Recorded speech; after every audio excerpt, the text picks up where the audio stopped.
WXCO 98.9, Wausau's real news and great conversation. Here's your Daily News Roundup. For WXCO News, I'm Isabella Nieto. A northern Wisconsin tribe is addressing growing concerns over immigration enforcement and tribal sovereignty. Maddie Schaefer reports.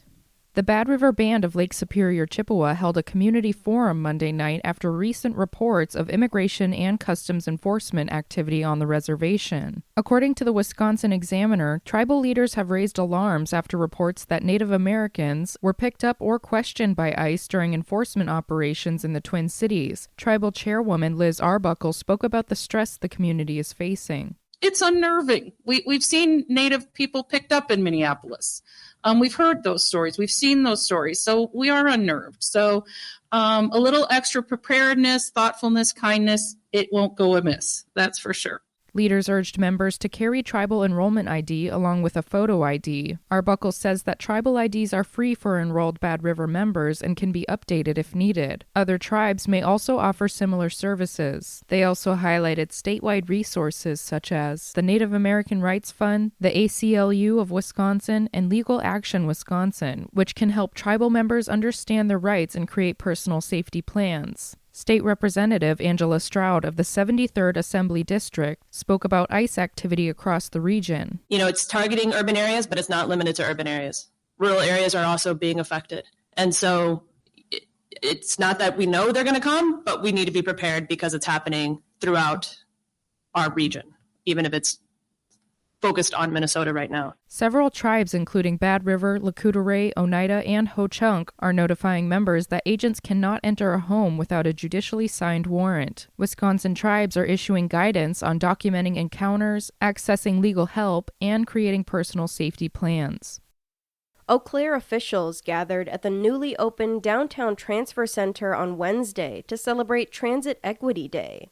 James Kelly has more. Transit Equity Day is held on February 4th to honor the birthday of Rosa Parks, whose refusal to give up her seat on a bus to a white passenger in 1955 sparked the over year-long Montgomery bus boycott, a crucial moment in the civil rights movement. Phil Swanhorst is the Eau Claire Transit Commission chairperson and a former Eau Claire bus driver, and shared his thoughts on the history of Transit Equity Day in Eau Claire. And this is the 10th year since I attended a conference in Washington, D.C. to create February 4th. Why February 4th? We wanted an activist that believed in equity in transportation, and who better than Rosa Parks, and her birthday is February 4th. So 10 years ago we created that, and by we, it was unions, it was management, it was Ireland, it was South Africa, it was European countries. In its proclamation declaring February 4th as Transit Equity Day, the Eau Claire City Council highlighted the importance of public transit as an essential service for residents to access things like healthcare and employment, as well as its importance in addressing climate change. Swanhorst also shared his thoughts on what future progress could look like for public transit in Eau Claire. Continued applicable ADA compliance. Believe it or not, we build our buses, our transfer center, our accommodations are very ADA compliant. When we drop off at some schools, some healthcare facilities, some older churches, they are not ADA compatible. So the future would be to have our community be ADA. To honor Transit Equity Day, a local nonprofit, Jonah, covered all bus fares on Wednesday so residents could ride for free. Each bus also had a rose in the front seat to honor Rosa Parks. Wisconsin Governor Tony Evers visited Altoona on Tuesday morning to meet with local officials and community leaders on affordability issues in the region. James Kelly takes us there.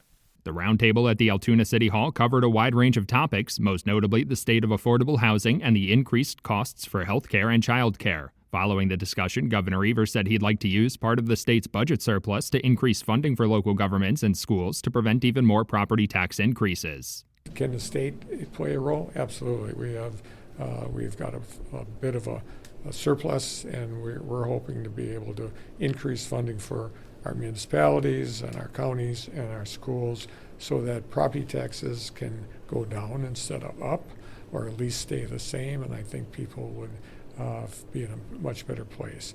Eau Claire City Council President Emily Berge attended the roundtable, reiterating an increasingly common call for more shared revenue from the state. Berge says increasing property taxes is one of the few remaining tools municipalities have to address the needs of their community, like school funding or repairing potholes. Governor Evers again highlighted the state's budget surplus as a way to provide a bit more support for local governments. It could happen tomorrow if the legislature passed it.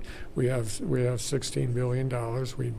We don't want to put that out in and have us go broke. But the fact of the matter is, we can afford looking at $1 or $2 billion worth of shared revenue, school district revenue, things like that. Like many communities struggling to address funding needs with limited revenue sources, Chippewa Valley residents have seen massive property tax increases over recent years. Much of that increase is the result of school referendum proposals, forcing residents to choose between the property tax hike or potential layoffs and program cancellations by school districts. I'm Isabella Nieto for WXCO News. With Civic Media News, I'm Terry Miller. The head of Universities of Wisconsin won't quit, even though the Board of Regents wants him to. According to the Associated Press, President Jay Rothman says he was told privately that a majority of the board lost confidence in him, but wasn't given any reasons. He says the board threatened to fire him if he doesn't resign. The board's president says she can't talk about personnel matters. Rothman took the job 2 years ago and says his record shows strong leadership. A veteran reporter from southern Wisconsin is being held after being kidnapped in Iraq. Shelley Kittleson, who grew up in Mount Horeb and attended Darlington High School, was taken in central Baghdad Tuesday night. Iraq's Interior Ministry says security forces pursued the vehicle involved, and one person is in custody.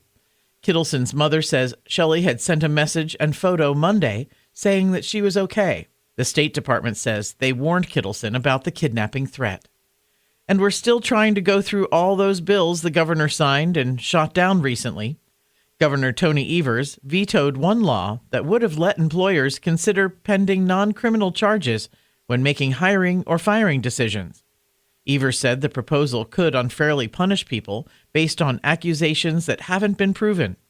Republican lawmakers criticized the veto, saying the bill would have protected employers in cases tied to work-related theft or misconduct. Evers says the state should not weaken due process.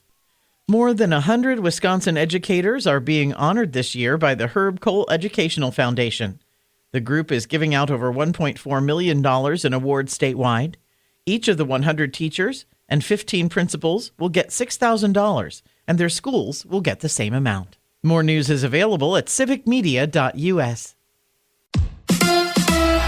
Bucks basketball tonight. Hi, I'm Mike Clemens with Sports NBA. It's Milwaukee playing host to the Boston Celtics. The Bucks allowing backup players more time, like Ousmane Dieng, scoring a career-high 36 points in Houston Wednesday night. Bucks guard Cormac Ryan. Yeah, I mean, Ouz and I played together in OKC last year for a number of games, and you talk about versatility, like he's got size, he can handle the ball, he can shoot, he can play make. You know, obviously when we're down on bodies, you need versatility. You need guys to kind of do a little bit of everything. Good things happen. Baseball, the Brewers in KC tonight against the Royals. Bryce Durang says it's their bullpen that's helped them get to 5-1 and in first place. Up and down our lineup, our pitching staff did a very good job of controlling what they can control, and pitchers did a good job keeping us in the games. The offense did a good job having quality at bats and scoring runs, and that's how you win games. So it worked out in our favor. That's the Brewers' Bryce Durang with Sports. I'm Mike Clemens. I'm meteorologist Brandon Bormans. A brief break in this active weather pattern today before more rain moves in. For today, expect partly sunny skies with high temps in the mid-40s. For tonight, rain redevelops, possibly a bit of freezing rain as well, perhaps even a rumble of thunder, low temperatures in the lower 30s.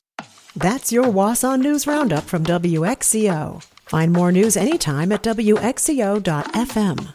Subscribe to this podcast on Spotify, Apple, or wherever you find your podcasts.